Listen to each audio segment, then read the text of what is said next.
الحمد لله نحمده ونستعينه ونستغفره ونؤمن به ونتوكل عليه ونعوذ بالله من شرور أنفسنا ومن سيئات أعمالنا من يهده الله فلا مضل له ومن يضلل فلا هادي له وأشهد أن لا إله إلا الله وحده لا شريك له وأشهد أن محمدا عبده ورسوله اللهم صل على سيدنا ومولانا محمد النبي الأمي وعلى آله وصحبه وسلم تسليما اللهم اجعل صلواتك ورحمتك وبركاتك على سيد المرسلين وإمام المتقين وخاتم النبيين محمد عبدك ورسولك إمام الخير وقائد الخير ورسول الرحمة اللهم ابعثه مقاما محمودا يغبطه به الأولون والآخرون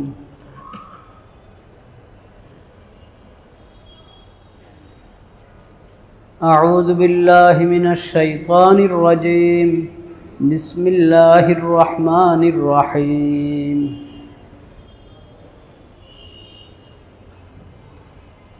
يؤتي الحكمة من يشاء ومن يؤت الحكمة فقد أوتي خيرا كثيرا وما يذكر إلا أولو الألباب صدق الله مولانا العظيم وصدق رسوله النبي الكريم ونحن على ذلك من الشاهدين والشاكرين والحمد لله رب العالمين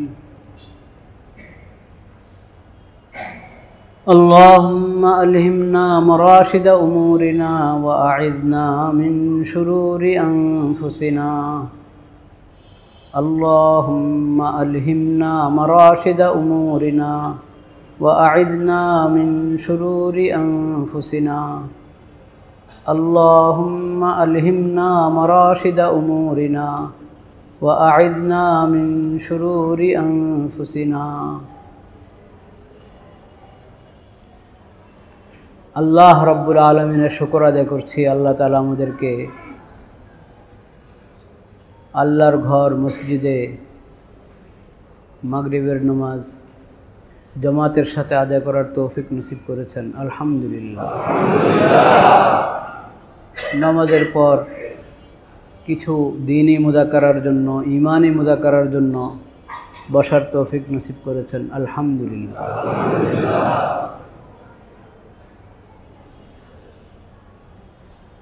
দ্বীনি যে কোনো বিষয়, দ্বীন, ঈমান, কোরআন, হাদিস, শরীয়ত, সুন্নত, যে কোনো বিষয় নিয়ে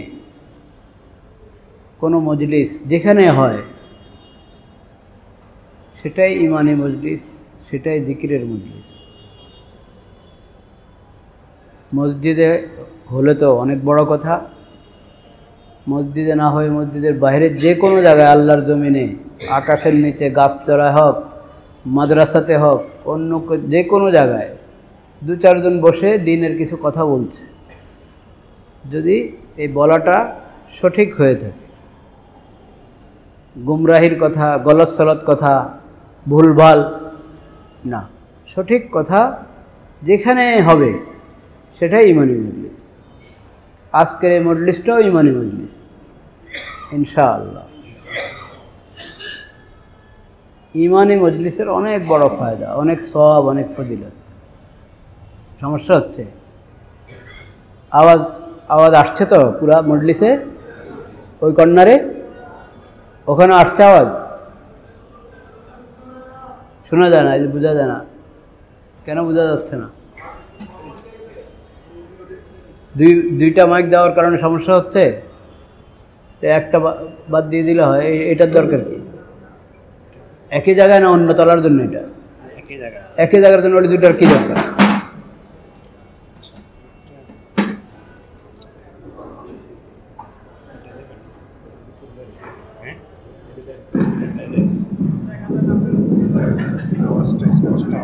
এখন কি কথা বোঝা যাচ্ছে? কথা বোঝা যাচ্ছে?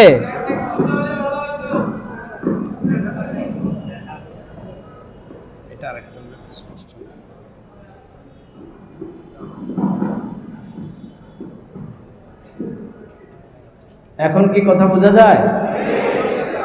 এটা বাদ দিয়ে যাবে।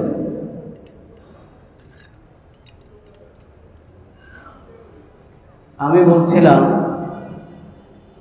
আল্লাহর জমিনের যে কোনো জায়গায়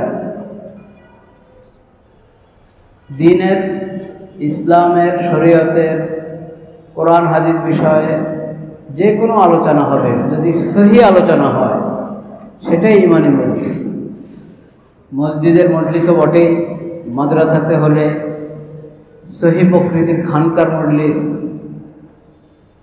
এই ভাই, এই ছবি তুলবেন না, ভিডিও করবেন না আল্লাহর রাস্তায়। একে দিনই মজলিস, আবার আল্লাহর ঘর মসজিদে, তাও এই স্মার্টফোন এটার ব্যবহার থেকে আমরা বিরত থাকতে পারি না।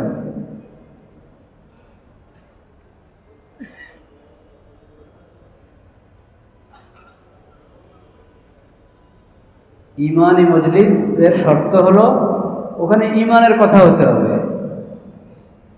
সহি কথা হতে হবে। জায়গা কোথায়? জায়গা যেখানে হোক, সেটাই ইমানি মজলিস।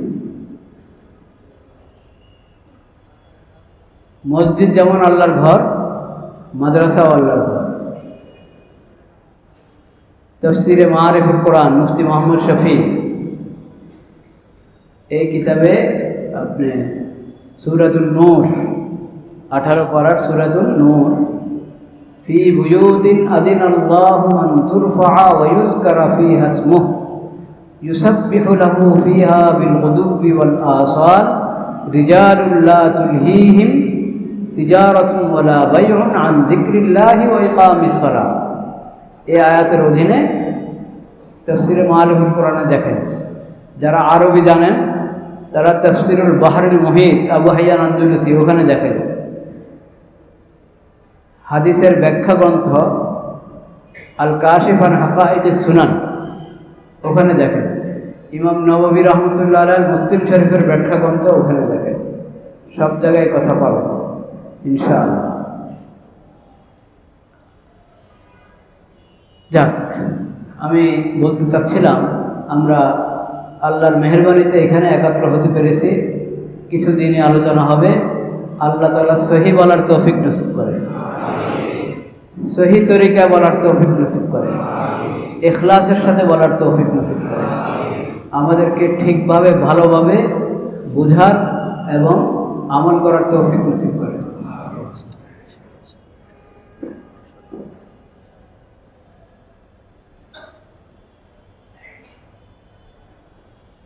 নবী করিম সাল্লাল্লাহু আলাইহি ওয়াসাল্লামের পবিত্র সিরত আমাদের সবার জন্য উত্তম আদর্শ, নির্ভুল আদর্শ।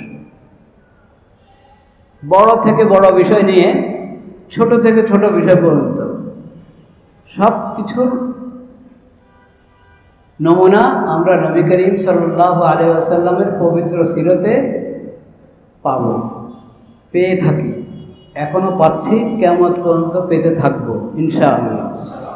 শর্ত হলো আমার পড়াশোনাটা যথাযথ হতে হবে এবং নবী করিম সাল্লাল্লাহু আলাইহি ওয়াসাল্লামের সুন্নতের অনুসরণের ব্যাপারে আমি আন্তরিক হতে হবে। নবী করিম সাল্লাল্লাহু আলাইহি ওয়াসাল্লামের সুন্নতের অনুসরণের ব্যাপারে যদি আমি আন্তরিক হই আর তার ইলম যথাযথ আমি হাসিল করি, তাহলে নবী করিম সাল্লাল্লাহু আলাইহি ওয়াসাল্লামের পবিত্র সিরতে ছোট থেকে ছোট বিষয়, বড় থেকে বড় বিষয় সব কিছুর নমুনা, সমাধান, বিধান আমি খুঁজে পাবো ইনশাআল্লাহ। আর সেটা গ্রহণ করাই হলো মুমিনের কাজ, সেটা গ্রহণ করাই হলো নবী করিম সাল্লাল্লাহু আলাইহি ওয়াসাল্লামের উম্মতির কাজ। আল্লাহ তাআলা আমাদেরকে আখিরি নবী, সর্বশ্রেষ্ঠ নবী, বিশ্ব নবী, সর্বশেষ নবী হযরত মুহাম্মদ মুস্তাফা সাল্লাল্লাহু আলাইহি ওয়াসাল্লামের সিরত, পবিত্র সিরতকে আদর্শ হিসাবে গ্রহণ করার তৌফিক দান করেন। তাকে আল্লাহ যে শরীয়ত দান করেছেন সেই শরীয়তের অনুসরণ করার তৌফিক নসিব করেন। আমি আজকে ছোট্ট একটা বিষয় দিয়ে শুরু করি। ছোট্ট একটা বিষয়, কেউ যদি কোথাও আসেন, কোনো মেহমান আসেন, কোনো সম্মানিত ব্যক্তি আসেন, তাকে ইস্তেকবাল করা, বুঝি আমরা ইস্তেকবাল শব্দ তো বুঝি সবাই, তাকে ইস্তেকবাল করা এটা একটা কাজ না? এই কাজটার সুন্নত তরিকা কি? এই কাজটা নবী করিম সাল্লাল্লাহু আলাইহি সাল্লামের সিরতে যদি আমরা তালাশ করি তো এই কাজের নমুনা, আদর্শ পদ্ধতি কি, এটা তো একটা জানার বিষয়। কিভাবে ইস্তেকবাল করব? একজন মেহমান গাড়ি থেকে নামলেন, এখন গাড়ি, নবী করিম সাল্লাল্লাহু আলাইহি সাল্লামের জামানায় এই গাড়ি ছিল না, কিন্তু কোনো না কোনো বাহন তো ছিল। বাহন থেকে নামলেন বা হেঁটে আসলেন, আসার পর আপনি তাকে তার এখন যেখানে যেতে হবে গন্তব্যে নিয়ে যাবেন, কিভাবে নিয়ে যাবেন? আমাদের একটা বিভিন্ন জায়গায় মাহফিল আনা দেখেন না, মাহফিলে যিনি আলোচনা করবেন, দাওয়াত দেওয়া হয়েছে যাকে, উনি আসেন, গাড়ি থেকে নামার পর উনি হয়তো কোনো কামরায় যাবেন, তারপরে স্টেজে যাবেন, মানে যেখানে মাহফিল হচ্ছে ওখানে যাবেন। তো ওনাকে এখন এই গাড়ির পর থেকে জায়গা মতে নেবেন কীভাবে? আমি যেটা দেখি সাধারণত, মনে করেন জায়গা খালি আছে, গাড়ি থেকে নামার পরে স্টেজে যাইতে চান, উনি ওনার যে কামরায় ওনার জন্য এখন নিবে, ওনাকে আরামের জন্য হোক বা প্রস্তুতির জন্য হোক, সেখানে যেতে কোনো ভিড় নাই, হয়তো 2-4 জন মানুষ আছে বা আরেকটু বেশি আছে, কিন্তু উনি স্বাভাবিকভাবে হেঁটে যেতে পারেন, কিন্তু ওনাকে স্বাভাবিকভাবে নেবে না। দুই দিকে 2 জন, এভাবে আরও বেশি লোক একবারই, এই সরেন, এই সরেন, এই সরেন, এই ছাড় দেন, ছাড় দেন। আচ্ছা, একজন হাঁটতে পিছনে কী হতে চান না, ও খেয়াল করে ঠেলা মারে।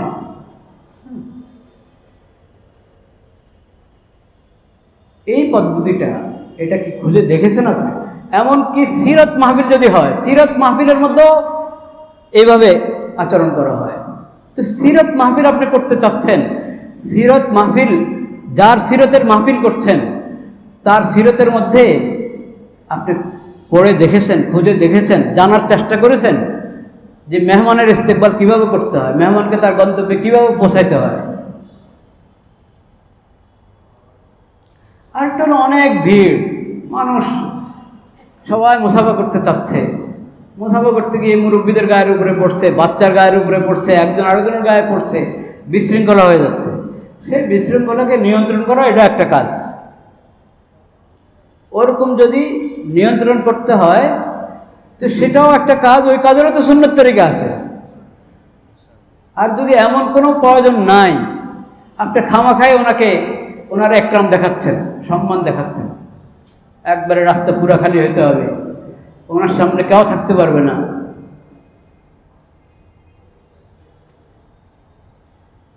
কেউ থাকলে তারা আওয়াজ দিয়ে সরাবেন, হাত দিয়ে সরিয়ে দিবেন। এই তরিকা নবী করিম সাল্লাল্লাহু আলাইহি ওয়াসাল্লামের খোলাফায়ে রাশিদিনের সাহাবায়ে কেরামের ছিল না, এই তরিকা ছিল না। বিদায় হজের মধ্যে সেই জমানার কথা চিন্তা করেন, ওই জমানার সুযোগ সুবিধা, চলাচল, আয়োজন, ওই জমানা হিসাবে 1450 বছর কি আগে, এই জমানায় বিদায় হজের মধ্যে যে জমায়েত হয়েছে, জমাতটা লাখের বেশি সংখ্যা বিদায় হজে। আর তখনকার মিনা তখনকার মুজদালিফা, তখনকার আরাফা, তখনকার মসজিদে হারাম, তখনকার মাতাফ। চিন্তা করে দেখেন একটু কত ভিড়। কিন্তু হাদিস শরীফের কিতাবে, সিরাতের কিতাবে স্পষ্ট আছে, নবী করিম সাল্লাল্লাহু আলাইহি ওয়াসাল্লাম যে এক জায়গা থেকে আরেক জায়গায় গিয়েছেন, অন্য অন্য হাজিদের সঙ্গে যাচ্ছেন, ওইসব জায়গায় কী অবস্থাটা ছিল। যে কথাটা স্পষ্টভাবে উল্লেখিত হয়েছে সেটা হলো লা তরদা ওয়ালা ইলাইকা, লা তরদা ওয়ালা ইলাইকা। এই মেয়া দূরে থাকেন, এই মেয়া সরে যান। এই বাক্য উচ্চারণকারী কোনো লোক ছিল না, কেউ এই বাক্য উচ্চারণ করে নাই যে সরেন, জায়গা দেন, পিছনে যান, ওদিক সরেন, এদিক সরেন, এই ধরনের বাক্য উচ্চারণ হয় নাই। লা তরদা ওয়ালা ইলাইকা।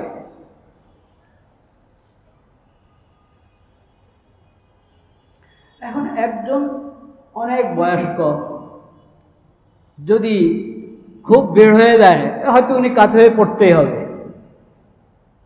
এখন ওনাকে রক্ষা করা আর মানুষের আবেগকে নিয়ন্ত্রণ করা, ওটা করা জরুরি, ওটা আমি নিষেধ করছি না, ওটা সুন্দরভাবে করতে হবে। কিন্তু মনে করেন আমার মতো আধা বয়সের একজন মানুষ, আমি আসছি, আমার জন্য আপনি কিভাবে, কেন মানুষকে সরাইতে হবে ডানে বামে? আজকে এখানে এরকম হয় নাই, আজকে তো নামাজ শুরু হয়ে গেছে, আমি মসবুক হয় নাই আল্লাহর রহমতে, এসে নামাজে শরীক হয়েছে প্রথম রাকাতে। ওরকম লোকজন ওখানে ছিল না, এরকম সমস্যা হয় নাই, কিন্তু হয়ে থাকে, হয়ে থাকে। তো হয় নাই আজকে, তাও আমি কেন বললাম, বলার কারণ আছে, সেটা পরে বলছি। আমি ফরজের সালাম ফিরানোর পর আমি আমার কাতারে বসে আছি, যে কাতারে নামাজ পড়ছি ওখানে আমি বসে আছি। ফরজের সালাম ফিরানোর পর একটু তাসবিহ পড়ছি, তারপরে সুন্নত পড়ব। মানুষ সালাম ফিরানোর পরে তো নড়াচড়া শুরু হয়, কেউ হয়তো অন্যদিকে গিয়ে সুন্নত পড়বেন, কারো তাড়া আছে, উনি আগে চলে যাবেন। আমার পাশে এক ভাই বসা, কেউ যাইতে চাইলে তারে ইশারা করে, ইশারা করে, বরং হাত দেয় গায়ে, মানে আমার সামনে দিয়ে যেতে পারবে না। আর আমি কি নমাজে আছি এখন? আমি তো নমাজে নাই। নমাজি ব্যক্তির সামনে দিয়ে কেউ যাচ্ছে তো আপনি বলতে পারেন যে ভাই এই নমাজি দেখেন নমাজ পড়ছে, একটু খেয়াল করেন। আমি বসে আছি, তাসবিহ পাঠ করছি, সামনে জায়গা পুরো কাতার খালি, কেউ যেতে কোনো সমস্যা নাই, কিন্তু উনি একের পর এক দুজনকে বাধা দিলেন। ওরা বুঝে না কী কারণে বাধা দিচ্ছে। তাসবিহ পড়তে একটু নজর নিচে থাকে, মনে করি নামাজে কিনা, তো আমি আবার উপরের দিকে তাকালাম যে না, নামাজে না, তো চলে গেল। শেষ পর্যন্ত আমি বলতে বাধ্য হলাম, ভাই আল্লাহর রাস্তায় আপনি এখান থেকে উঠেন, আপনি এখান থেকে উঠেন। এটা কি একরাম, যে আমার একরামের জন্য আপনি অন্যকে পেরেশান করছেন, অন্যকে কষ্ট দিচ্ছেন।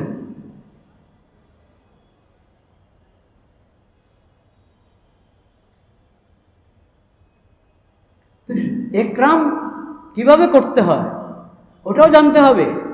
আপনার মন মতে একরাম করবেন, একজনের একরাম করে 10 জনের ক্ষতি করবেন, এটা গলত তরিকা। আপনি কোনো মজলিসে আসলে জুতা রাখা থাকে, বাইরে জুতা রাখা থাকে না? আচ্ছা, আপনি আপনার হুজুরকে নিয়ে যাচ্ছেন, ওনার জুতা আপনি রাখবেন সামনে, যাতে উনি জুতা পরতে পারেন, খালি জায়গা নেই। তো এখন কিছু লোকের তরিকা কি, একবারে এভাবে এভাবে জায়গা, জুতাগুলো কিছু ডানে কিছু বামে ছড়িয়ে ছিটে জায়গা খালি করবে, এখানে জুতা রাখবে, এই জুতা পরে উনি বের হবে। কিছুক্ষণ পরে তো মানুষ আসবে, তার জুতা পাবে না। আর এভাবে আন্দাজি করলে তো এক জুতা এদিকে গেল, আরেক জুতা ওদিকে গেল, কোথায় খুঁজবে? যদি কিছু অল্প জায়গা থাকে, 2টা জুতা রাখা যায়, 1 জোড়া জুতা রাখা যায়, তাহলে আপনি কিছু সরাবেন না, ওখানে রাখেন। আর যদি 1 জোড়া জুতা রাখারও জায়গা না থাকে, তাহলে ওখান থেকে 1 জোড়া জুতা হাতে নেন, এক হাতে নেন, আর এক হাতে ওই যে জোড়া রাখতে চান ওটা রাখেন।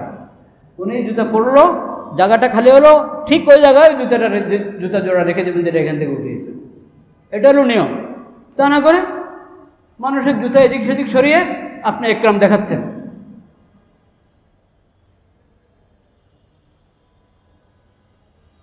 তো অনেক ব্যথা পাই যখন এগুলো দেখি, যে মানুষকে এই হাত ধরে ধরে ডানে বামে, অথচ আমি ছোটোখাটো মানুষ, আমি আমারটা বলছি, অন্যদের কথা বলছি না।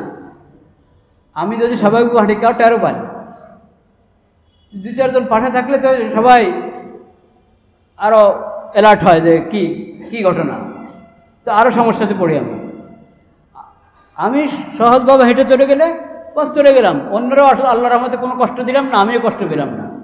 কিন্তু আমার একরাম করতে গিয়ে এই দশা কায়েম করে যে আমাকেও কষ্ট দেয়, অন্যদেরকেও কষ্ট দেয়। এটা হলো মানে মানুষের আজকালের তরিকা।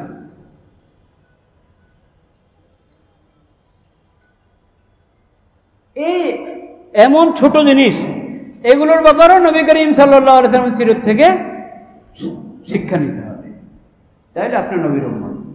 এগুলোর ব্যাপারেও শিক্ষা নিতে হবে নবী করিম সাল্লাল্লাহু আলাইহি ওয়াসাল্লামের সিরত থেকে। আল্লাহ তাআলা সেই তৌফিক আমাদেরকে দান করুন।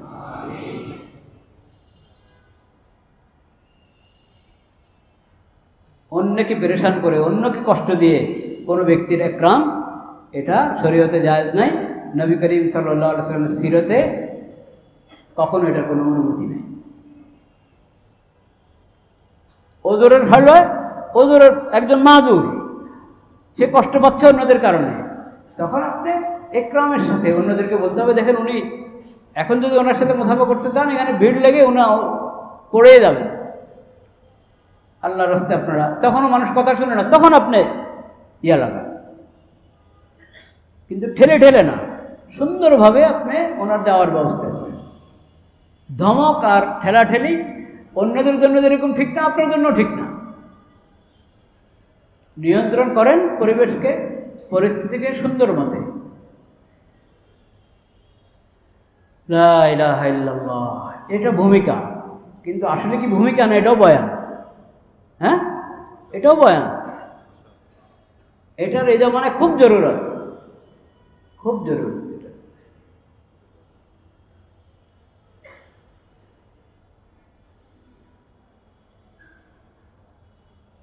আস্তাগফিরুল্লাহ, আস্তাগফিরুল্লাহ, আস্তাগফিরুল্লাহ।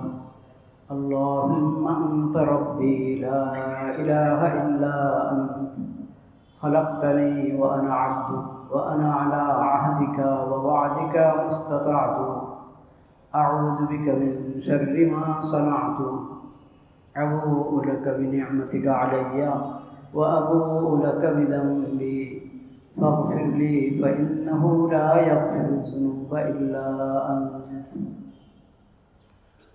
اللهم ما أمسى بي من نعمة أو بأحد من خلقك فمنك وحدك لا شريك لك فلك الحمد ولك الشكر।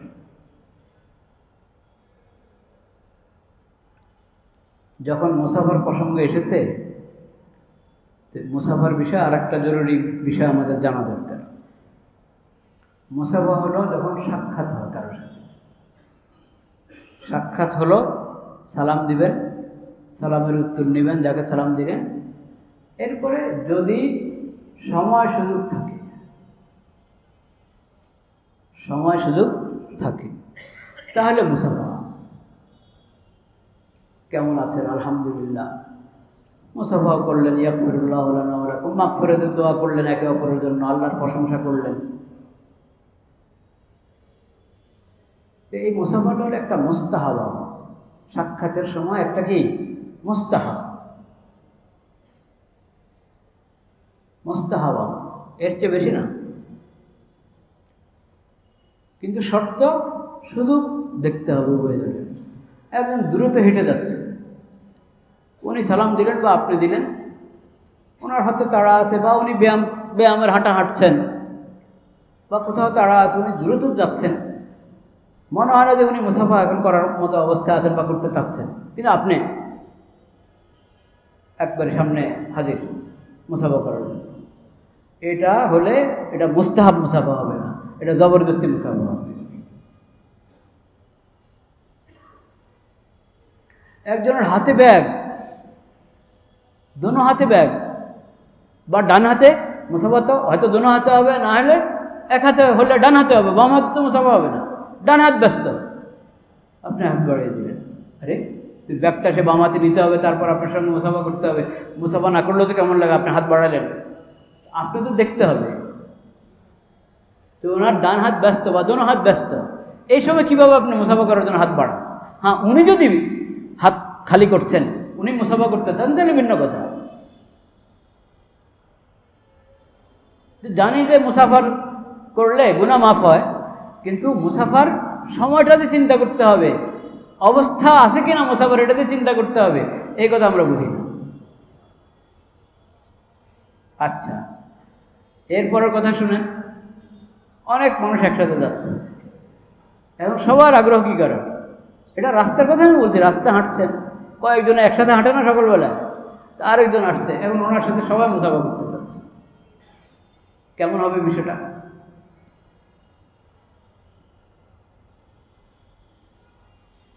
যদি ওনার আগ্রহ না থাকে, উনি এখন হাঁটতে হাঁটতে অজিফা পড়ছেন, হাঁটতে হাঁটতে অজিফা পড়ছেন, এবং এখন 10-12 জন 15-20 জনের সাথে মুসাফা করার মতো হালাত ওনার নাই, কিন্তু সবাই করবে মুসাফা, এটাও কি মুস্তাহাব মুসাফা হবে? আপনার অনুমতি না। আমরা তো অনেক মানুষ, সুযোগ থাকলে আমরা একটু মুসাফা করি, ঠিক আছে, অনুমতি পেলে করেন, অনুমতি না হলে স্বতঃস্ফূর্তভাবে এটা গ্রহণ করে নেন।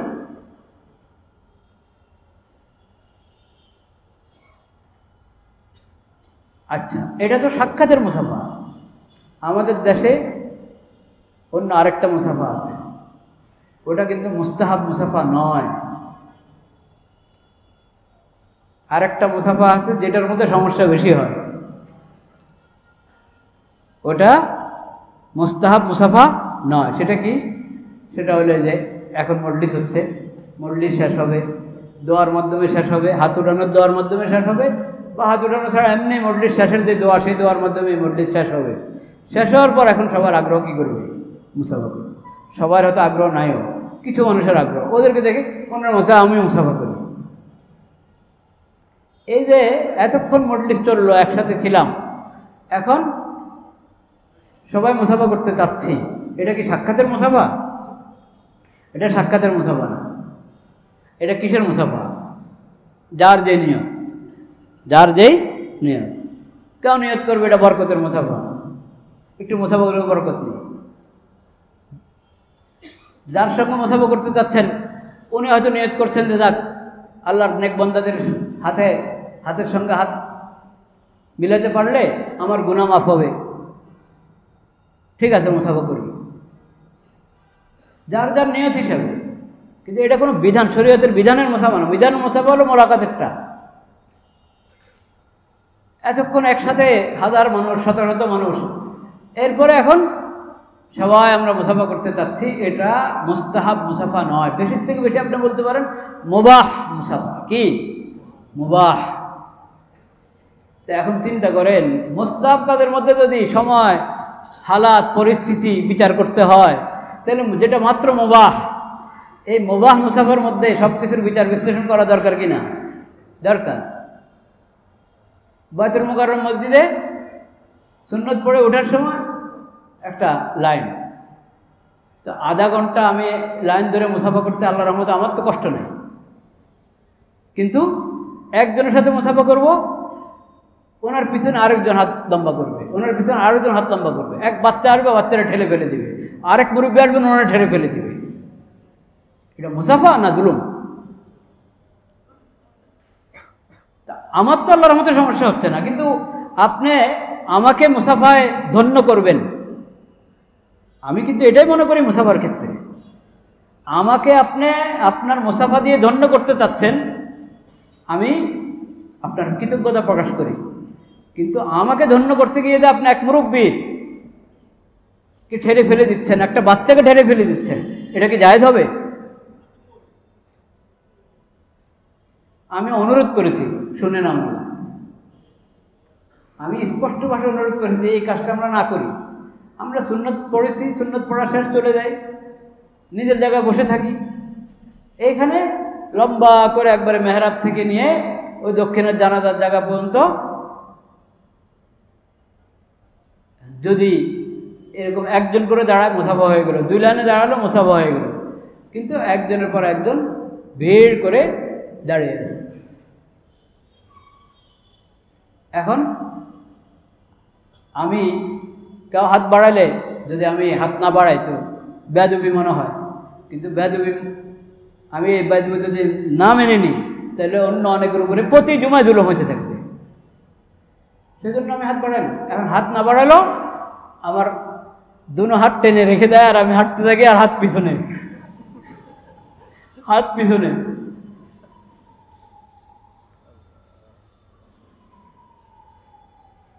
তো এখন কে কাকে বুঝাবে যে ভাই এটা মুসাফার পদ্ধতি না, এই মুসাফায় সওয়াব হবে না, এই মুসাফায় বরকত আসবে না। আল্লাহ তাআলা আমাদেরকে বুঝার তৌফিক নসিব করে। ছোট বড় সমস্ত বিষয় নবী করিম সাল্লাল্লাহু আলাইহি ওয়াসাল্লামের সিরত থেকে সবক গ্রহণ করার আল্লাহ তাআলা তৌফিক দান করে। আচ্ছা,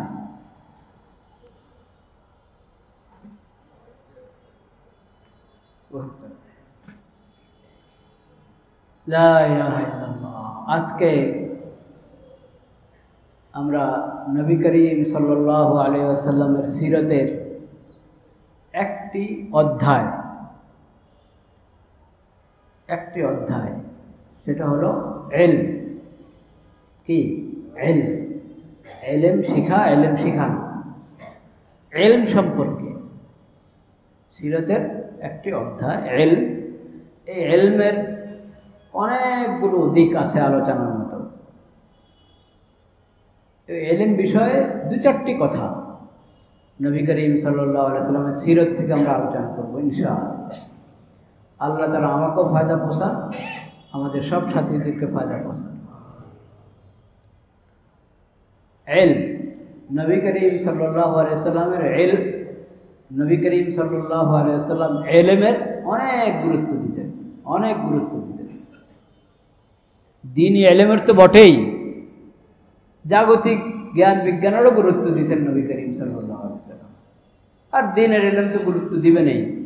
দ্বীনের ইলম, ওহীর ইলম নিয়েই তো আল্লাহ তাআলা তাকে পাঠিয়েছেন। তার উপর আল্লাহ তাআলা কোরআন অবতীর্ণ করেছেন, হাদিস, নবী করিম সাল্লাল্লাহু আলাইহি ওয়াসাল্লামকে আল্লাহ তাআলা ওহীর মাধ্যমে হাদিস দান করেছেন। ওটা তেলাওয়াতের ওহী না, তেলাওয়াতের ওহী হলো কোরআন। হাদিসও ওহীর মাধ্যমে এসেছে, কিন্তু সেটা তেলাওয়াতের।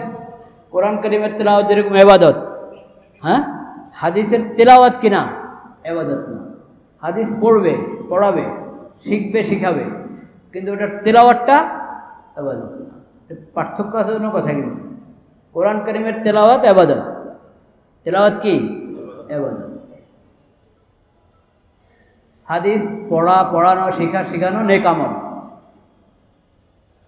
গুরুত্বপূর্ণ আমল, ফরজ আমল।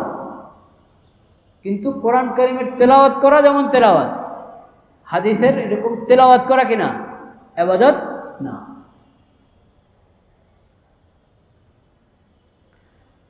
তো আল্লাহ রাব্বুল আলামিন তার উপর কোরআন অবতীর্ণ করেছেন, ওহীর মাধ্যমে তাকে হাদিস সুন্নত দান করেছেন, তাকে শরীয়ত দান করেছেন। সুম্মা জাআলনাকা আলা শরীআতিন মিনাল আমরি ফাত্তাবিআ। হে নবী, আমি আপনাকে দ্বীনের একটি শরীয়তের উপর রেখেছি, একটি বিশেষ শরীয়ত আপনাকে দান করেছি। ফাত্তাবিআ, আপনি এই শরীয়তের অনুসরণ করেন। ওটাই তো ইসলামী শরীয়ত। ওইটাই কি ইসলামী শরীয়ত? জায়েজ না জায়েজ, হালাল হারামের মাসলা সম্বলিত যে শরীয়ত, সেটা এই শরীয়ত যেটা আল্লাহ দান করেছেন। তো এগুলোর ইলমের তো নবী করিম সাল্লাল্লাহু আলাইহি ওয়াসাল্লাম গুরুত্ব দিবে না। আল্লাহ কোরআনে এইসব ইলম শিখা ফরজ করে রেখেছেন, এবং তার প্রাথমিক একটা স্তর সবার জন্য শেখা কি ফরজ। আর পুরো ইলম সেটা সবার জন্য ফরজ হওয়া সম্ভব না, আল্লাহ ফরজ করেন না। কিন্তু আমি বলতে চাচ্ছি, দ্বীনের ইলম, শরীয়তের ইলম, কোরআন হাদিসের ইলমের যেমন নবী করিম সাল্লাল্লাহু আলাইহি ওয়াসাল্লাম তাকিদ করেছেন, গুরুত্ব দিয়েছেন, জাগতিক জ্ঞান বিজ্ঞানের ব্যাপারেও নবী করিম সাল্লাল্লাহু আলাইহি ওয়াসাল্লাম উৎসাহ দিয়েছেন, ওটার ব্যাপারে নিরুৎসাহ করেন নাই। এই একটা মৌলিক কথা আমাদের জানা থাকা দরকার। দ্বিতীয় বিষয়, নবী করিম সাল্লাল্লাহু আলাইহি সাল্লাম উপকারী এলেমের জন্য তাকিদ করেছেন। উপকারী এলেম শিখার জন্য, শিখানোর জন্য উদ্বুদ্ধ করেছেন এবং আল্লাহর কাছে দোয়া করার জন্য বলেছেন। উপকারী এলেম এর জন্য আল্লাহর কাছে কি প্রার্থনা করার জন্য, দোয়া করার জন্য নির্দেশ দিয়েছেন, আমাদেরকে দোয়া শিখিয়েছেন। আর ক্ষতিকর এলেম, যেটার কোনো ফায়দা নাই, উপকার নাই, ওই এলেম থেকে আল্লাহ রাব্বুল আলামিনের দরবারে আশ্রয় গ্রহণ করার নির্দেশ দিয়েছেন। চিন্তা করুন, আল্লাহুম্মা ইন্নী আসআলুকা ইলমান নাফিআ, প্রতিদিন ফজরের পরের দোয়া। আল্লাহুম্মা ইন্নী আসআলুকা ইলমান নাফিআ ওয়া রিজকান তাইয়্যিবা ওয়া আমালান মুতাকাব্বালা। আয় আল্লাহ, আমি আপনার কাছে উপকারী এলেম প্রার্থনা করি। উপকারী এলেম বলেন না, দ্বীনি এলেম বলেছেন, উপকারী এলেম। দ্বীনি এলেম হলে তো ওটা উপকারী হবেই, যদি আমার নিয়ত কি থাকে, সহি থাকে এবং সঠিকভাবে শিখি, তো দ্বীনি এলেম তো উপকারী হবেই। কিন্তু জাগতিক জ্ঞান বিজ্ঞানের মধ্যে যেটা উপকারী, আল্লাহর মাখলুকের সেবার জন্য কাজে আসে, অন্য কোনো জরুরতে কাজে আসে, উপকারে আসে, সেটাও এই দোয়ার মধ্যে কি আছে, শামিল আছে। কলেজ ভার্সিটির ছাত্ররা তাদের কোনো সাবজেক্টের মধ্যে পারদর্শী হতে চায়, ওই বিষয়টা তার আত্মস্থ হয়ে যাওয়ার জন্য সে পেরেশান, যে এটা যেন আমি ভালোভাবে আত্মস্থ করতে পারি, আয়ত্ত করতে পারি, এই বিষয়টা, এই সাবজেক্টটা ভালো ফলাফল করতে পারি, এই বিষয়ে আমি ভালো স্বাক্ষর রাখতে পারি, সেও আল্লাহর কাছে দোয়া করবে, নিজের ভাষায় দোয়া করতে পারে। এবং এই দোয়া যদি করে, আল্লাহুম্মা ইন্নী আসআলুকা ইলমান নাফিআ, তে এই দোয়া করা ভুল হবে না, এই দোয়াও করতে পারে। উপকারী এলেম, আল্লাহুম্মা ইন্নী আসআলুকা ইলমান নাফিআ, এটাতে দ্বীনি এলেম তো আছেই এক নম্বরে, কিন্তু এটার ব্যাপকতার মধ্যে, জাগতিক জ্ঞান বিজ্ঞানের মধ্যে যে অংশটুকু উপকারী, দ্বীনের ক্ষতি করার জন্য, মানবতার ক্ষতি করার জন্য নয়। আজকাল দেখেন না, কত গবেষণার নামে, পড়াশোনার নামে কত সাবজেক্ট আবিষ্কার হচ্ছে না? এই ব্রাকলাররা কি করে, বিভিন্ন এনজিওরা কি করে, কত কিছু নতুন নতুন সাবজেক্ট আছে না? কি বলে, এটাও তো একটা সাবজেক্ট, ওটাও পড়াচ্ছে। এটা উপকারী না ধ্বংসকারী, এটার কথা বলা হচ্ছে না। এগুলো তো কুফর, শিরক, বেহায়াই। এটা তো পশ্চিমারা উঠে পড়ে লেগেছে মুসলমানদের সভ্যতা নষ্ট করার জন্য, মুসলমানদের চরিত্র নষ্ট করার জন্য, মুসলমানদেরকে এইসব শয়তানি কাজে ব্যস্ত করে ওদেরকে ঈমান থেকে মাহরুম করবে, ইসলাম থেকে মাহরুম করবে, আর ওদের উপর হুকুমত করবে। এই হলো ষড়যন্ত্র। কে না বুঝে এটা? কে না বুঝে? এগুলো এলেম না। যদি তুমি এগুলোকে এলেম নাম দাও, তাহলে এগুলো নাফে না। নবী করিম সাল্লাল্লাহু আলাইহি ওয়াসাল্লাম বলেছেন, আসআলুকা ইলমান নাফিআ, আয় আল্লাহ, আমি আপনার কাছে প্রার্থনা করি উপকারী জ্ঞানের, উপকারী এলেমের। ওয়া রিজকান তাইয়্যিবা, আরও প্রার্থনা করি পবিত্র রিজিকের জন্য, হালাল রিজিকের জন্য। ওয়া আমালান মুতাকাব্বালা, আরও প্রার্থনা করি এমন আমলের যেটা আপনার দরবারে কবুল হয়, আপনার দরবারে কবুল হয়, এমন আমলের প্রার্থনা করি। তিনটা কথা, আসআলুকা ইলমান নাফিআ ওয়া রিজকান তাইয়্যিবা ওয়া আমালান মুতাকাব্বালা। এই দোয়া ফজরের পরে 3 বার পড়ার কথা হাদিস শরীফে আছে, ফজরের নামাজের পর। এমনি যে কোনো মুনাজাতে আপনি দোয়া করেন, যে কোনো সময় মুনাজাতের দোয়া হিসাবে যে কোনো সময় আপনি এই প্রার্থনা আল্লাহর দরবারে করেন, কিন্তু ওজিফা হিসাবে এটা ফজরের পরে 3 বার পড়ার কথা হাদিস শরীফে আছে। আল্লাহুম্মা ইন্নী আসআলুকা ইলমান নাফিআ ওয়া রিজকান তাইয়্যিবা ওয়া আমালান মুতাকাব্বালা اللهم إني أسألك علما نافعا ورزقا طيبا وعملا متقبلا اللهم إني أسألك علما نافعا ورزقا طيبا وعملا متقبلا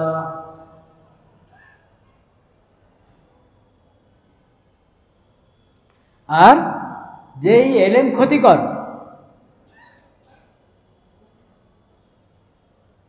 দিন শরীয়তের কিছু শিখেছি কিন্তু ওটাকে ভুল ব্যবহার করছি, গলত ব্যাখ্যা করছি, তাহলে এটা উপকারী হবে না? উপকারী হবে না অনুপকারী? ক্ষতিকর, ক্ষতিকর ইলম। দিন শরীয়তের ইলম যদি গলত ব্যবহার করা হয়, গলতভাবে পেশ করা হয়, গলত ব্যাখ্যা করা হয়, সেটাও ক্ষতিকর। নবী করিম সাল্লাল্লাহু আলাইহি ওয়াসাল্লাম বলেছেন, ক্ষতিকর জ্ঞান থেকে ইয়া আল্লাহ আমি আপনার আশ্রয় গ্রহণ করি। আর জাগতিক জ্ঞান বিজ্ঞানের মধ্যে যেগুলো আগাগোড়া ক্ষতিকর, ওটা তো বাদ। সুদ কিভাবে বেশি থেকে বেশি নেওয়া যাবে, হ্যাঁ, এবং হালাল ব্যবসা বাণিজ্য দিয়ে কিভাবে ধন সম্পদ বাড়ানো যাবে,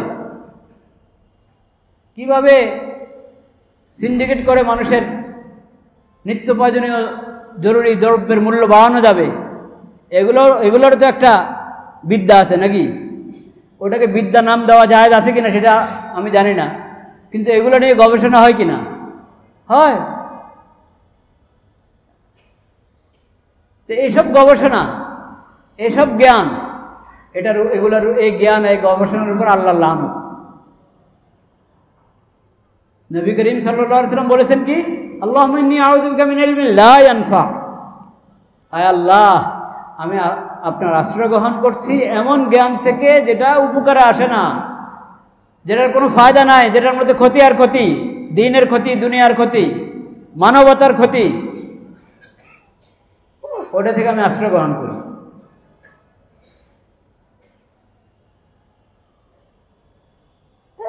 আউযু বিকা মিন ইলমিন লা ইয়ানফা ওয়া মিন কলবিন লা ইয়াখশা, এমন অন্তর থেকে, এমন দিল থেকে আমি আশ্রয় গ্রহণ করি যেটার মধ্যে কোনো ভয় নাই, আল্লাহর প্রতি কোনো তাওয়াজু নাই, যে দিলটা আল্লাহর প্রতি বিনয়ী নয়, যে দিল আল্লাহর প্রতি কি নয়, বিনয়ী নয়, যে দিলের মধ্যে আল্লাহর ভয় নাই, এমন দিল থেকে আমি আল্লাহ আপনার আশ্রয় গ্রহণ করি।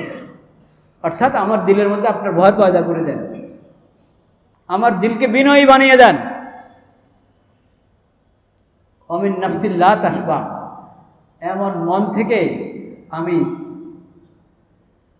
আশ্রয় চাই, আশ্রয় গ্রহণ করি আল্লাহর, যেটা ভরে না, কখনো কি মন ভরে না, যে মন ভরেই না, লাখ আছে কোটি হলো মন ভরে না। মোহাম্মদপুরে বাড়ি আছে, ধানমন্ডি বাড়ি দরকার হয়েছে, তাও মন ভরে না। গুলশানে দরকার, গুলশানে হয়েছে, আরও কিছু দরকার, মন ভরে না। যত প্রাচুর্য তারপরও অভাব, যত প্রাচুর্য তারপরেও কি অভাব। আল্লাহ আমার নফস, আমার মন এমন না হয় যেটা ভরেই না, তৃপ্তি হয় না।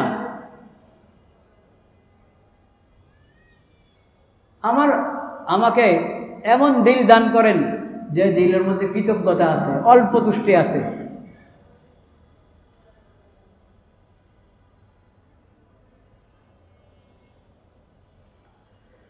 লা ইলাহা ইল্লাল্লাহ, লা ইলাহা ইল্লাল্লাহ। তাহলে নবী করিম সাল্লাল্লাহু আলাইহি ওয়াসাল্লামের সিরতে আমরা পেলাম উপকারী ইলমের জন্য নবী করিম সাল্লাল্লাহু আলাইহি ওয়াসাল্লাম উদ্বুদ্ধ করেছেন, দোয়াও শিখিয়েছেন। আর ক্ষতিকর জ্ঞান, এটা থেকে বাঁচার জন্য বলেছেন, বাঁচার তাকিদ করেছেন, এবং বেঁচে থাকার জন্য আল্লাহর আশ্রয় গ্রহণ করার তাকিদ করেছেন, সেটার জন্য দোয়াও শিখিয়ে দিয়েছেন।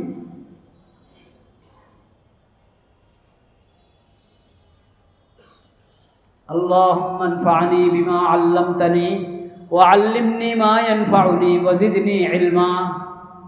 আয় আল্লাহ, আপনি আমাকে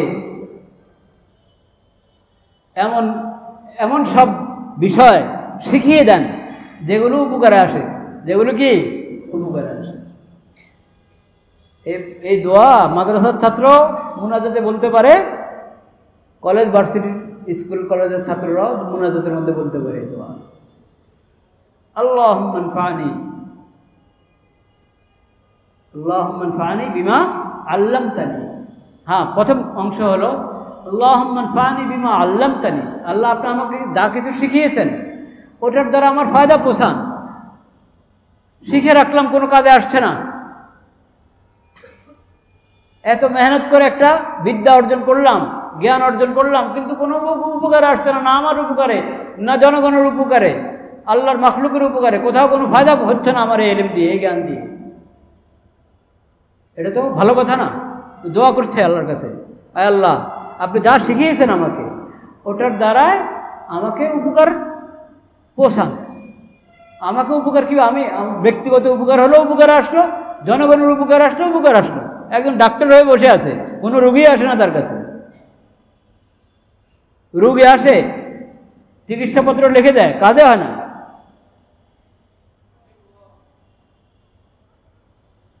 ইঞ্জিনিয়ার হয়ে আছেন, কিন্তু ওনার নকশা, ওনার যে পরামর্শ দিয়ে থাকেন যথাযথ হয় না, নিখুঁত হয় না, বা আসে না কথার কাছে, খুলে বসে আছে ফর্ম, কিন্তু আসে না। কি দোয়া পড়বেন তখন? খালি হুজুরদের কাছে দোয়া চান, হুজুর দোয়া রাখেন, সবাই রাখা আছে। একজন এক এলাকা গেল, সেই এলাকার দু চারজনকে হয়তো উনি চেনেন, কাউকে চেনেন না, শত শত মানুষ সবাই বলছে হুজুর দোয়া রাখেন, বিশেষভাবে আমার জন্য দোয়া করেন। হুজুরও বলে হ্যাঁ, এটাও তো একটা বিষয় নাকি।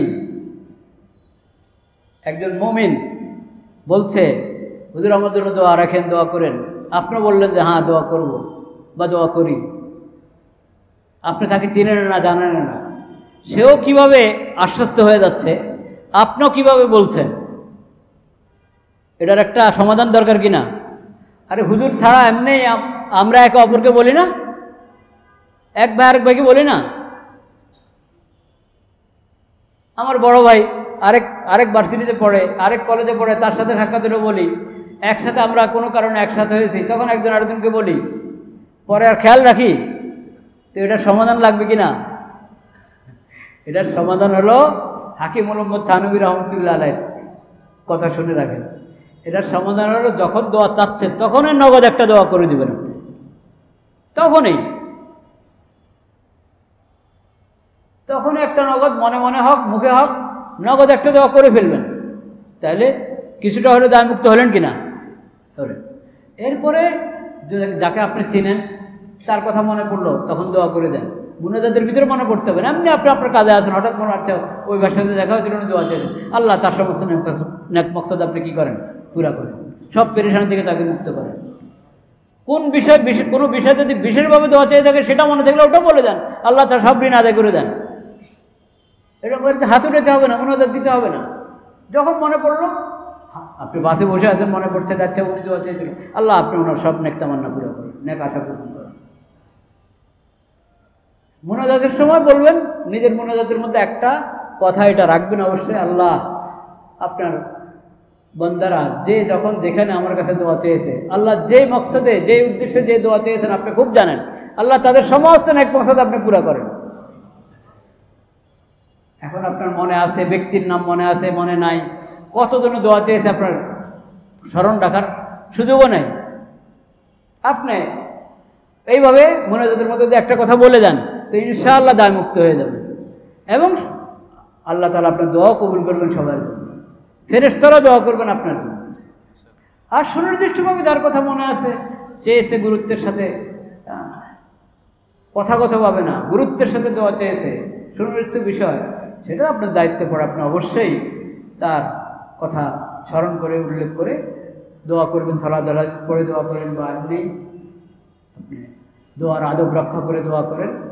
কিন্তু সাধারণ যে একটা রেওয়াজ দোয়া চাওয়ার, ওটাকে হালকাভাবে দেখার উপায় নাই, কারণ ওটা তো আপনি সেই উনি চেয়েছেন, আপনি ওয়াদা করেছেন, ওয়াদার মতো, একবার স্পষ্ট ওয়াদা না হলে ওয়াদার মতো।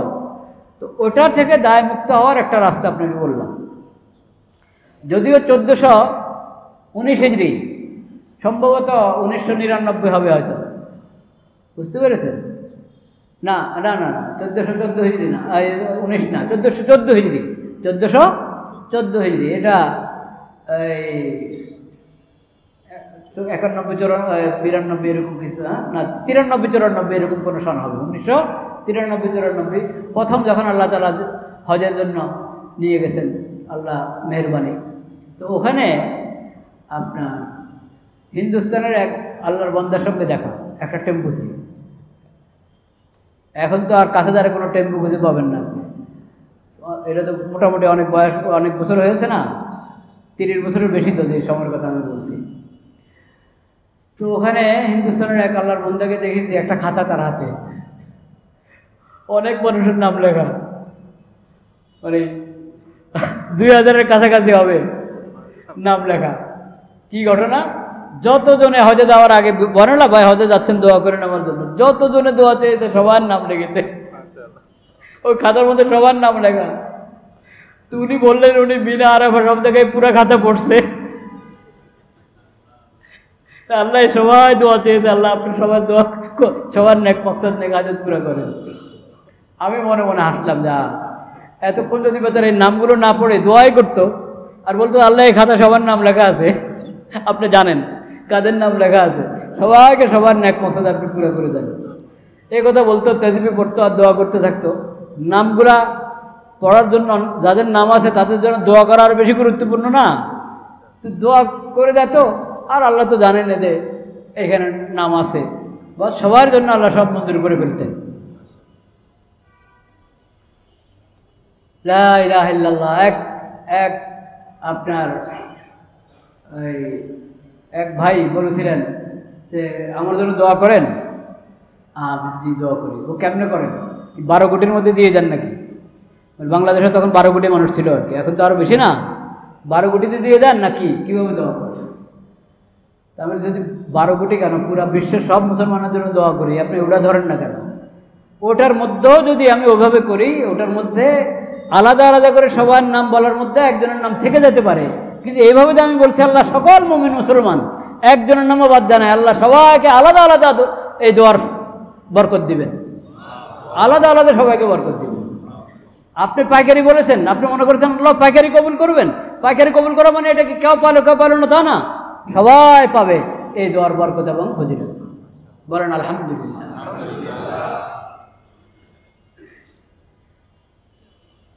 তো আমি বলছিলাম যে আমরা তো দোয়া চেয়ে শেষ করি, আরেকজনের কাছে দোয়া চাই।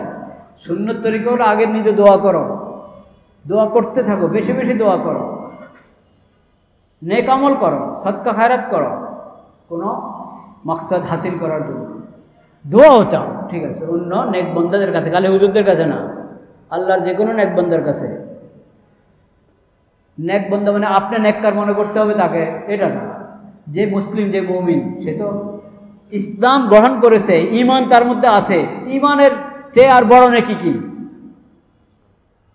অনেক গুনাহ হয়ে যায়, অবহেলা হয়ে যায় আমলের মধ্যে, কিন্তু মুমিন ফরজ নামাজটুকু পড়ে, সে নেককার কিনা?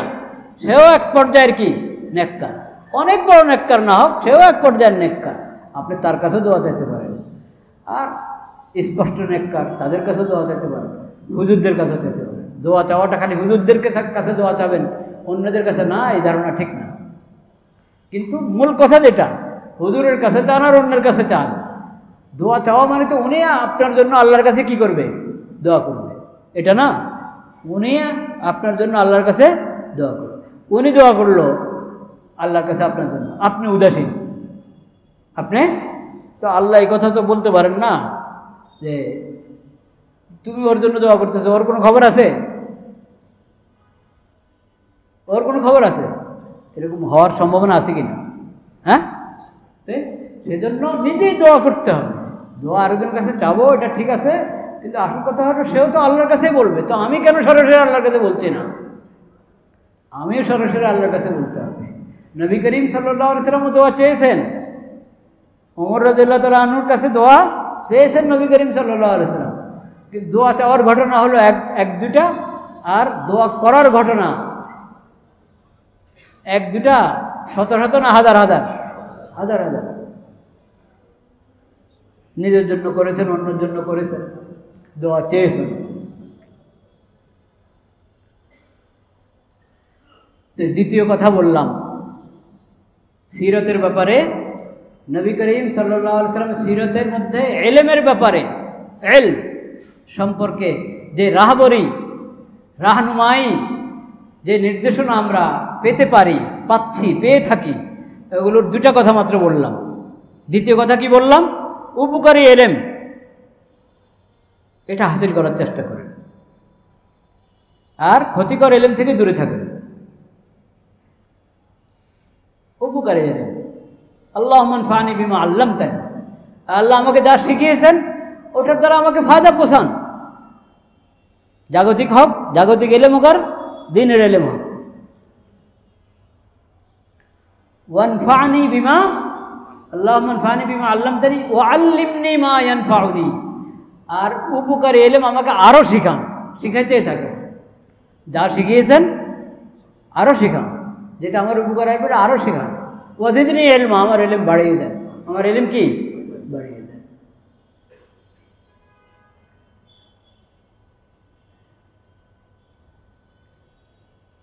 তো উপকারী ইলম হাসিল করতে হবে, ক্ষতিকর ইলম থেকে দূরে থাকতে হবে। এটা নবী করিম সাল্লাল্লাহু আলাইহি ওয়াসাল্লাম শিক্ষা। এভাবে বলেন না নবী করিম সাল্লাল্লাহু আলাইহি ওয়াসাল্লাম, জাগতিক জ্ঞান বিজ্ঞান শিখতে যাও না, কোথাও বলেন না। খালি দিন ইলম শিখাও, সবাইকে মাদ্রাসায় ভর্তি করাও, একজনও স্কুল কলেজে ভর্তি হতে পারবে না। মানে এগুলো তো পরের প্রতিষ্ঠান। নবী করিম সাল্লাল্লাহু আলাইহি ওয়াসাল্লাম বললে তো আর এই ভাষায় বলবেন না, মানে যেই ভাষায় বললে বলতেন। যদি ভাগ করতে চাইতেন, শিক্ষাকে ভাগ করে দিতেন, জাগতিক জ্ঞান বিজ্ঞান পুরোটাই খারাপ, ভাগ করে দিলেন না, তা করেন না। বরং জ্ঞানকে দুই ভাগে ভাগ করছেন, উপকারী জ্ঞান, ক্ষতিকর জ্ঞান। ক্ষতিকর জ্ঞান থেকে দূরে থাকো, উপকারী জ্ঞান অর্জন করো।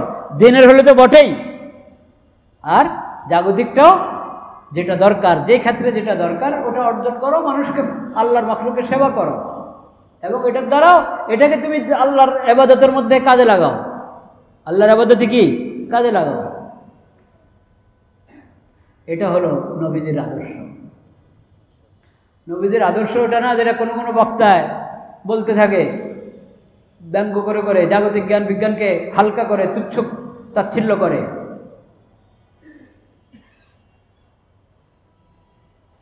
ওটা অন্যায়, ওটা নবী করিম সাল্লাল্লাহু আলাইহি ওয়াসাল্লামের শিক্ষা না, সিরাত না ওটা।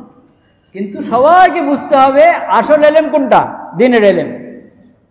কারণ ওটা না হলে দুনিয়ার এলেমও ঠিক থাকবে না, দুনিয়ার এলেমও যথাযথ ব্যবহার হবে না। ইকরা বিসমি রাব্বিকাল্লাযী খালাক, পড়ো তোমার রবের নামে। জাগতিক জ্ঞান বিজ্ঞানও কার নামে হইতে হবে? রবের নামে। এ তৃতীয়, নবী করিম সাল্লাল্লাহু আলাইহি ওয়াসাল্লামের সিরত থেকে এলেম বিষয় যা আমরা নিতে পারি, নেওয়া জরুরি, ওগুলোর তৃতীয় কথা। তৃতীয় কথা কি? ইকরা বিসমি রাব্বিকাল্লাযী খালাক। যে রব তোমাকে সৃষ্টি করেছেন সেই রবের নামে পড়ো। তুমি কলেজ ভার্সিটির ছাত্র, স্কুলের ছাত্র, তোমার খালেককে অন্য কেউ সৃষ্টি করেছেন? আল্লাহ সৃষ্টি করেছেন। আল্লাহ তোমার খালেক, আল্লাহ তোমার রব, তুমি রবের নামে পড়ো। তো কোরআন যে পড়ে সে যেরকম রবের নামে পড়ে, এরকম জাগতিক জ্ঞান বিজ্ঞান যে পড়বে সেও রবের নামে পড়বে। রবের নামে যদি পড়ে, আল্লাহর নামে যদি পড়ে, তো ক্ষতিকরটা পড়বে? বা যেটা পড়ছে ওটাকে অন্যায় ব্যবহার করবে না? যেভাবে ব্যবহার করলে উপকার হয় সেভাবে ব্যবহার করবে, সেভাবে ব্যবহার করবে। সমস্ত পড়ার মূলনীতি আল্লাহ তাআলা বলে দিয়েছেন, বিসমি রাব্বিকাল্লাযী খালাক। তোমার রবের নামে, যে রব তোমাকে সৃষ্টি করেছেন সেই রবের নামে পড়ো। ক খ ওই রবের নামে, আলিফ বা তা ওই রবের নামে, এবিসিডি ওই রবের নামে, ইঞ্জিনিয়ারিং রবের নামে, ডাক্তারি রবের নামে।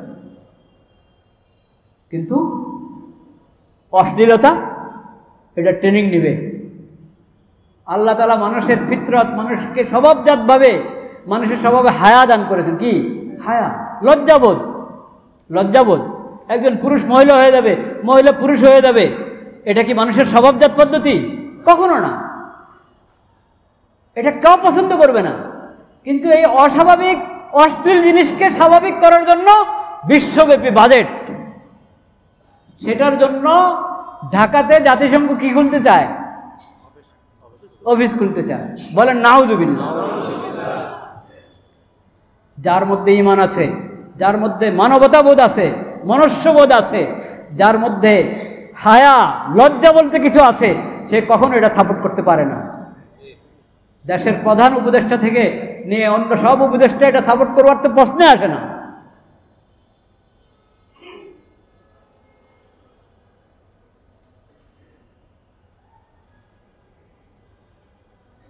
অফিস করার আগেই উঠে নেমে লেগে আছে কত এনজিও, কত ভার্সিটি এইসব অশ্লীলতা সমাজের মধ্যে প্রচার প্রসার করার জন্য। আল্লাহ বানিয়েছেন পুরুষ, সে হয়ে যাবে মেয়ে, আল্লাহ বানিয়েছেন মেয়ে, সে হয়ে যাবে পুরুষ। আর এটাকে এখন গবেষণা আর এটাকে বিশ্বব্যাপী এটাকে বাস্তবায়ন করার হিড়িক চলছে। ওরা কি ইনসান না হাইওয়ান? আপনি হাইওয়ান বলছেন, তারা তো ইনসানের মতে দেখা যায়। ওরা বুঝে না, এগুলো সব বুঝে। বিষয়টা এমন না যে তারা এগুলো যে অশ্লীলতা, এগুলো যে ক্ষতিকর, ঈমান এবং আখলাক চরিত্র সব কিছু ধ্বংসকারী চক্রান্ত, এগুলো তারা খুব ভালো বুঝে, কিন্তু ইচ্ছা করে এসব চক্রান্ত করছে সভ্যতার নাম দিয়ে। ইচ্ছা করে এসব চক্রান্ত করছে আপনাদেরকে দিন দুনিয়া সব দিক থেকে ডুবানোর জন্য। এরপরে যদি হুঁশ না থাকে তাহলে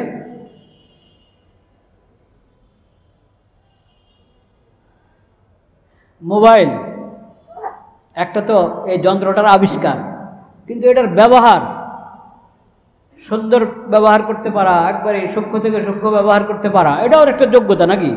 এটা তো আরেকজনের কাছে শিখতে হয়। প্রথমে কিছু শিখে তারপরে চিন্তা করতে করতে, ট্রাই করতে করতে অনেক দূর অগ্রসর হয়ে যায়। এটা একটা জ্ঞান। কিসের মধ্যে লাগাবেন এই জ্ঞান?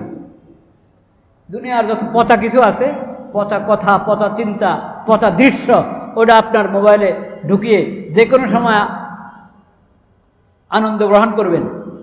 এটা উপকারী এলেম না বিধ্বংসীকারী এলেম? আখলাক ঈমান নষ্টকারী এলেম?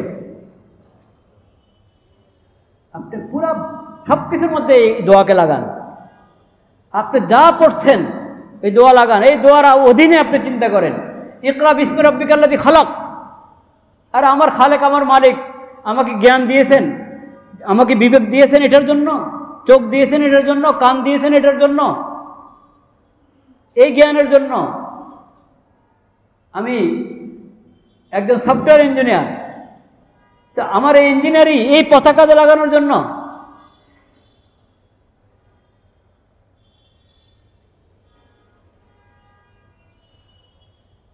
ইলমান নাফিআ, ইকরা বিসমি রাব্বিকাল্লাযী খালাক। তোমার খালেক, তোমার মালিক, তোমার রব, তার নামে পড়ো। যাই পড়বা তার নামে পড়ো। ওই তার নামে পড়তে গেলেই আপনার বিবেকে আপনাকে ক্ষতিকর কোনো কিছু, ঈমান নষ্ট করে, দিন দুনিয়া নষ্ট করে, দিল দিমাগ নষ্ট করে, এমন কোনো কিছুর মধ্যে আপনি ঢুকতে গেলে আপনার বিবেকে বাধা দিবে। এটা কি আমার রবের নামে করছি আমি? এটা কি আমি আমার রবের নামে করছি? বিবেকে বাধা দিবে কি না? দিবে। এই নীতি শিখেন, দেখবেন আপনার ভার্সিটির পড়া, কলেজের পড়া, যে সাবজেক্টে আপনি পড়েন সেটা আল্লাহর মাখলুকের কাজে আসবে, আপনার কাজে আসবে। ওই পড়াশোনা দিয়ে, ওই পেশা দিয়ে আপনি কবরে হাসরে শান্তিতে থাকতে পারবেন। আর যদি রব থেকে আলাদা করে আমার রবের পছন্দ, তার সন্তুষ্টি এটা আছে কি নাই, ওই চিন্তা না করে আপনি খেয়াল খুশি, নিজ খেয়াল খুশি মোতাবেক মনচাহিভাবে যদি জাগতিক জ্ঞান বিজ্ঞানকে ব্যবহার করেন, তাহলে এটা কবরে হাসরে আপনার জন্য মুসিবত হয়ে দাঁড়াবে। এটা ভাববেন না যে দিনের এলেমের, শরীয়তের এলেমের অন্যায় ব্যবহার ওটা না নাজায়েজ হবে। জাগতিক জ্ঞান বিজ্ঞানের অন্যায় ব্যবহার নাজায়েজ কেন? নাউযুবিল্লাহ। জাগতিক জ্ঞান বিজ্ঞানের অন্যায় ব্যবহারও কি নাজায়েজ, হারাম। যেমন দিন শরীয়তের এলেমের অন্যায় ব্যবহার হারাম।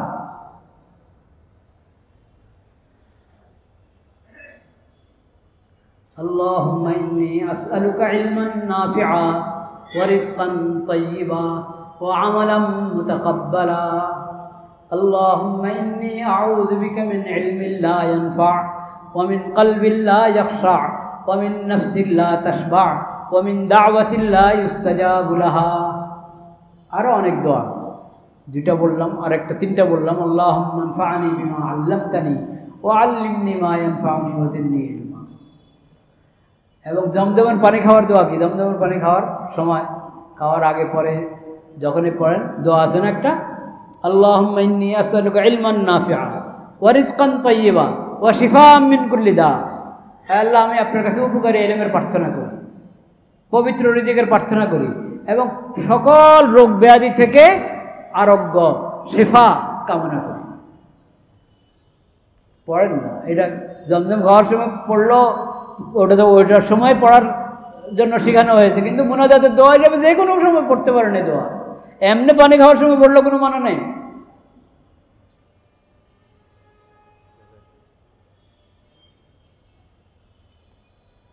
আচ্ছা, এখন 7:20, বাইরে কোনো মসজিদে 7:45 নামাজ হতে পারে। আপনারা কি এখানে 8টায় এখানে নামাজ পড়বেন? এরকম হলে আমি হয়তো সর্বোচ্চ আরও 10-15 মিনিট বলবো। আর যদি মনে করেন যে উঠে গিয়ে নিজ নিজ মহল্লার মধ্যে যে পড়বেন, তাহলে আর 5 মিনিট হয়তো কথা বলে মুনাজাত করে দিব। হ্যাঁ, অধিকাংশের সাথে এখানে পড়বেন। তাহলে যাদের কোনো ওজোর আছে, নিজ মহল্লার মধ্যে গিয়ে পড়তে চান, এখন আপনি উঠতে পারেন, উঠে আপনার মহল্লা গিয়ে যাতে জমাতের সাথে নামাজ পড়তে পারেন। কোনো জরুরত থাকলে এরকম যেতে পারেন। আর যেহেতু অন্য সাথীরা বলছেন যে এখানে নামাজ পড়বেন, সেই হিসাবে আমি আরও কতক্ষণ আলোচনা করে তারপরে শেষ করবো ইনশাআল্লাহ। এখানে কি 8টা না 8:45? 8টা। তাহলে আমরা 7:40 থেকে 5:40-এর মধ্যে শেষ করে দেবো ইনশাআল্লাহ।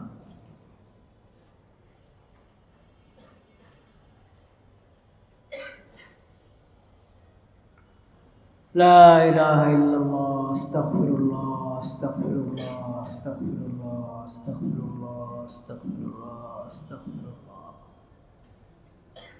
দুরূদ শরীফ পড়ে আমরা আল্লাহুম্মা সাল্লি আলা সাইয়্যিদিনা মুহাম্মাদিন নাবিয়্যিল উম্মি ওয়া আলা আলিহি ওয়া সাহবিহি ওয়া সাল্লিম তাসলিমা।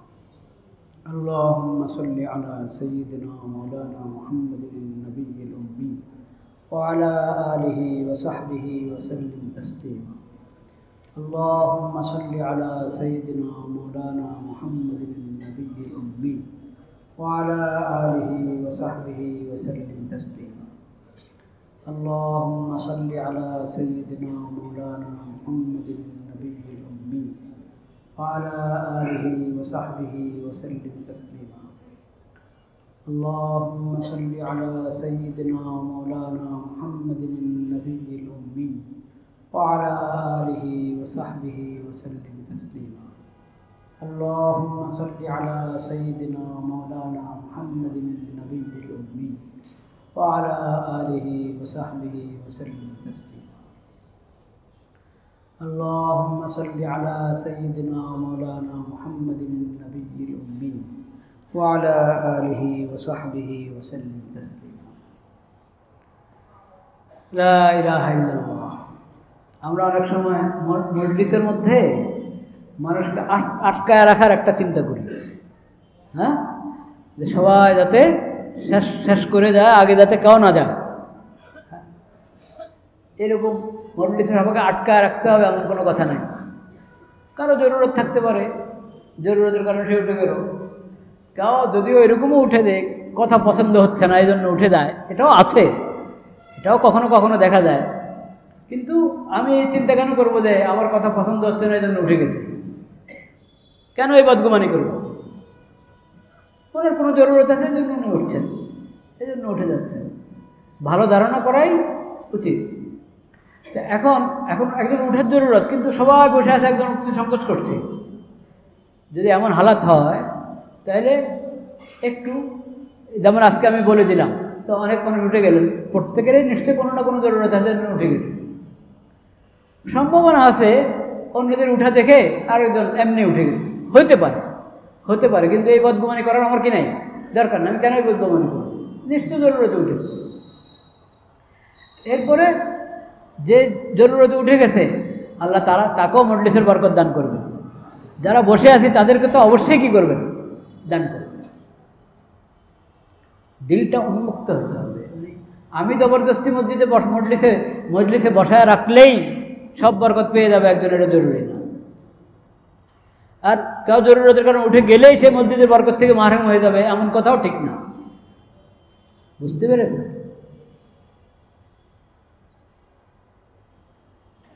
লা ইলাহা। কোনো বক্তা আছে, ওনার বয়ানে খুব আকর্ষণ, উনি বয়ান করে শেষ করলো, পরে আরও বক্তা বয়ান করবে, বসেও বয়ান শুরু হয়ে গেছে, কিন্তু একের পরে উঠে যায়, মাঠ মনে হয় খালি। হ্যাঁ, মাঠ মনে হয় যেন খালি। যারা উঠে চলে যায়, উঠে যায় না ওরা কোনো জরুরতে যদি না যায়, এই জন্য যে আমি যার বয়ান শুনতে যদি তার বয়ান শেষ, এখন আর আমি বসে থাকবো না, চলে যাবো, এই জন্য চলে যাচ্ছে। কাজটা কি ভালো? ভালো না। বসো, দিনের কথাই তো হবে। শোনো, হয়তো ওনার সুর কম, হয়তো ওনার বয়ানে আকর্ষণ বেশি, ইনার বয়ানে আকর্ষণ কম। আকর্ষণ কম হলেই কি বয়ানের ফায়দা কম? আকর্ষণ বেশি হলেই কি সব সঠিক? আর একজন বয়ান খুব আকর্ষণ, কিন্তু বানানো জাল জাল জাল বর্ণনা বয়ান করছে, আপনি ওয়াহ ওয়াহ করছেন কিন্তু বর্ণনাটা জাল, কাজ হলো? শুনেন বাস্তব ঘটনা। আমি শুনেছি হযরত মাওলানা জমিরুদ্দিন নানুপুরি রহমতুল্লাহের কাছ থেকে। উনি নিজের দেখা ঘটনা, ওনার সঙ্গে ঘটনা উল্লেখ করেছেন। নানুপুর মাদ্রাসা, চিটাগাঙ্গে, নাম শুনেছেন, গিয়েছেন অনেকে। নানুপুর মাদ্রাসা 2 দিন ব্যাপী 3 দিন ব্যাপী মাহফিল হয়, এবং আমাদের মধ্যে এরকম না যে 3 দিন ব্যাপী মাহফিল হলো দৈনিক আসরের পরে শুরু হবে বা মাগরিবের পরে শুরু, এরকম না। 2 দিন ব্যাপী হলে চলতে থাকবে। ফজরের পরও মাহফিল, 9টা 10টা, জোহরের পর, আসরের পর, পুরা মাহফিল। তো জুমার পর দ্বিতীয় দিন ছিল মাহফিলের, দ্বিতীয় দিন জুমার দিন, জুমার পরের বয়ান, জুমার নামাজের জন্য সবাই আসে, আবার মাহফিল, সেজন্য তো একবারে মাঠ, মাদ্রাসার ভবনগুলো সব ভরা। জুমার পরে বয়ান দেওয়া হয়েছে হযরত মাওলানা ইউনুস সাহেব রহমতুল্লাহ, পটিয়া, চিটাগাং পটিয়া বড় মাদ্রাসার পরিচালক ছিলেন, মহাপরিচালক ছিলেন মাওলানা হাজি ইউনুস সাহেব, বড় বুজুর্গ মানুষ ছিলেন। পটিয়ার মুফতি আজিজুল হক রহমতুল্লাহের খলিফা হাজি ইউনুস সাহেব।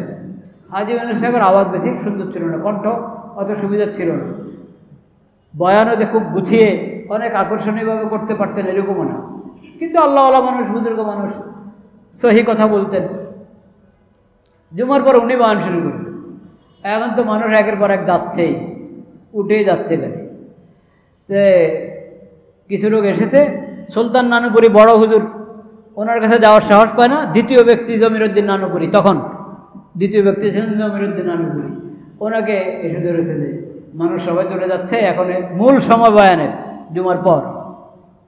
আপনাদের তো মূল সময় রাত্রে, মূল সময় এখন বয়ানের, মানুষ চলে যাচ্ছে। হাজি সাহেব হুজুর তো আসেন, পরেও তো বয়ান করতে পারবো না, এখন যদি অন্য কাউকে দেওয়া হয়তো, অমুককে দেওয়া হয়তো। তো জমিরুদ্দিন সাহেব হুজুর, আস্তাগফিরুল্লাহ, হাজি সাহেব আমাদের সারে তাজ, আমাদের মাথার মুকুট, উনি বয়ান করতেছেন না, আমি তো পারবো না এরকম কথা বলতে। তোমরা বললে, ওনার বারবার বলে, আপনি একটু বলেন হুজুরকে, আমরা তো বলতে পারেন, আপনি বলেন। কারণ আমি তো পারবোই না। যখন ওনাকে বারবার ধরছে, উনি বলতে পারলে তোমরা বলো।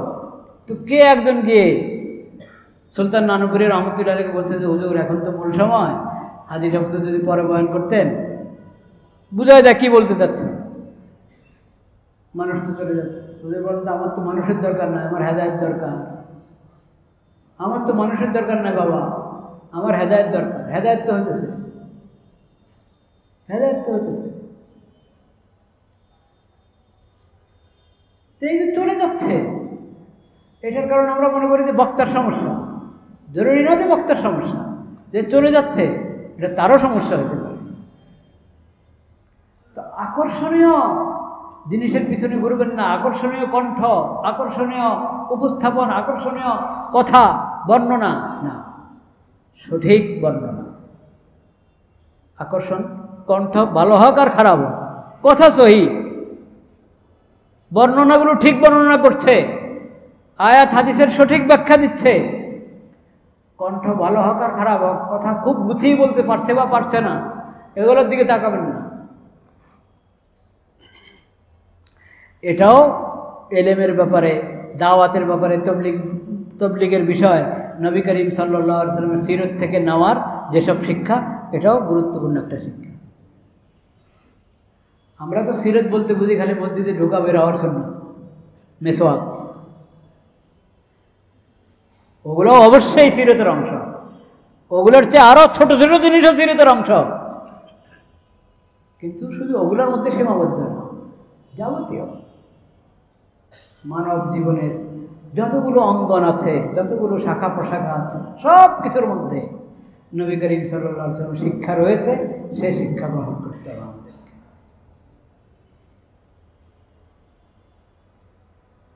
লা ইলাহা ইল্লাল্লাহ, লা ইলাহা ইল্লাল্লাহ, লা ইলাহা। এলেমের ব্যাপারে নবী করিম সাল্লাল্লাহু আলাইহি ওয়াসাল্লাম সিরত থেকে নেওয়া আরও অনেক অসংখ্য জিনিসের মধ্যে থেকে গুরুত্বপূর্ণ আরেকটি বিষয় বলে আমি কথা শেষ করছি ইনশাআল্লাহ। সেটা হলো নবী করিম সাল্লাল্লাহু আলাইহি সাল্লাম পুরো উম্মতকে, উম্মতের প্রতি সদস্যকে, সব শ্রেণীর মানুষকে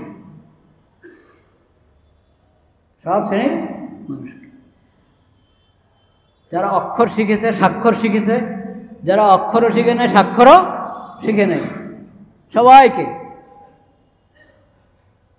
এবং সকল শ্রেণীর মানুষকে, পুরুষ মহিলা সবাইকে লক্ষ্য করে বলেছেন, প্রত্যেকে শিখো, প্রত্যেকে শিখাও, প্রত্যেকে শিখো, প্রত্যেকে শিখাও। দ্বীনের ইলম যতটুকু জরুরি, যতটুকু না হলে না, অতটুকু সবাইকে শিখতে হবে, আবার সবাইকে কি শিখাতে হবে।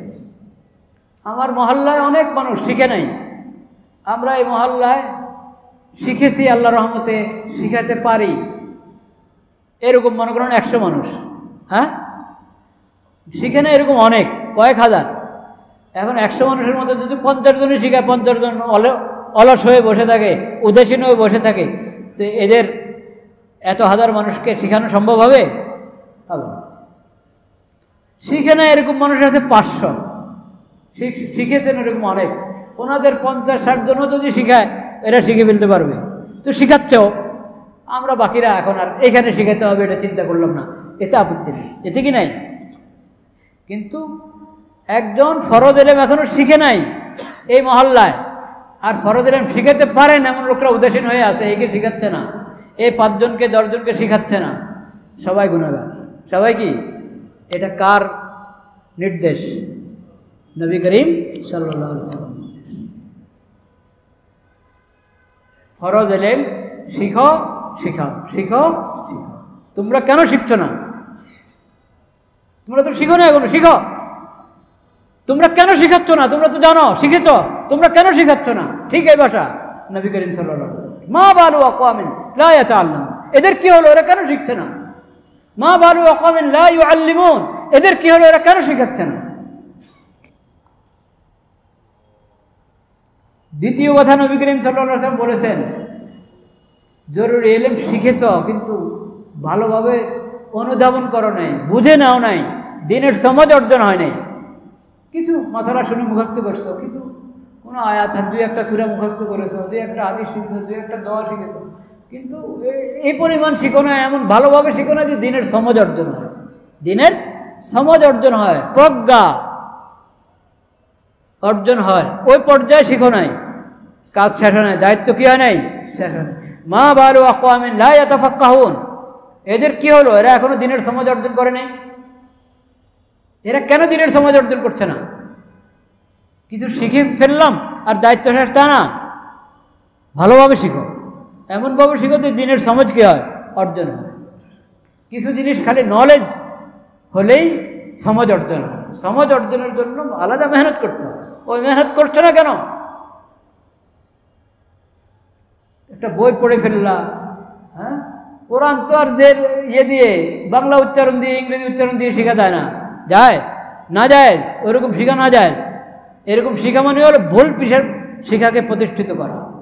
বাংলা উচ্চারণ দিয়ে ইংরেজি উচ্চারণ দিয়ে যদি কেউ কোরআন তারাও শিখে, হ্যাঁ, তাহলে কি হবে, ভুল শিখাকে প্রতিষ্ঠিত করা হবে।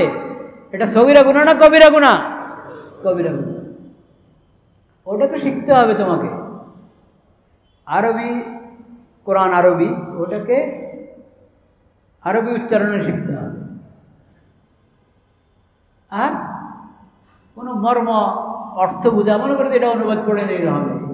অনুবাদ পড়ে নিলে হয় না। অনুবাদ পড়ে নিলে কি হয় না। আমি একটা আপনাদেরকে বলি, মনে করেন একবারে হাদিসের একটা সহজ কিতাব আছে, মাআরিফুল হাদিস, মাআরিফুল, একবারে আমি সহজ কিতাবটা ধরলাম। তাফসীরের একটা সহজ কিতাব আছে মাআরিফুল কোরআন, হয়তো এর চেয়ে সহজ তাফসীরের কিতাব আছে কিনা আল্লাহ জানে।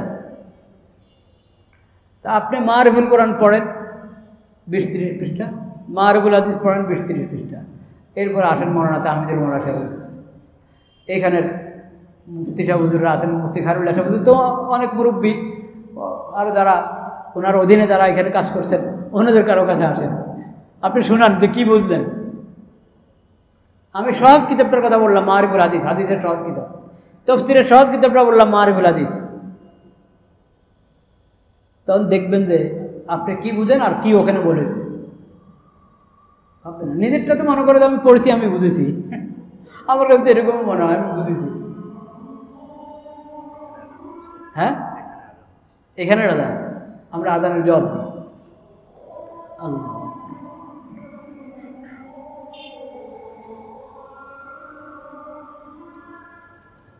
আল্লাহ আদানের দোয়ার জবাব দিয়ে আমরা দোয়া পড়বো, তারপরে আমি 2-4 মিনিটে কথা শেষ করে দেবো ইনশাআল্লাহ। তারপরেও যাদের তাকাদা আছে আগে উঠতে পারে।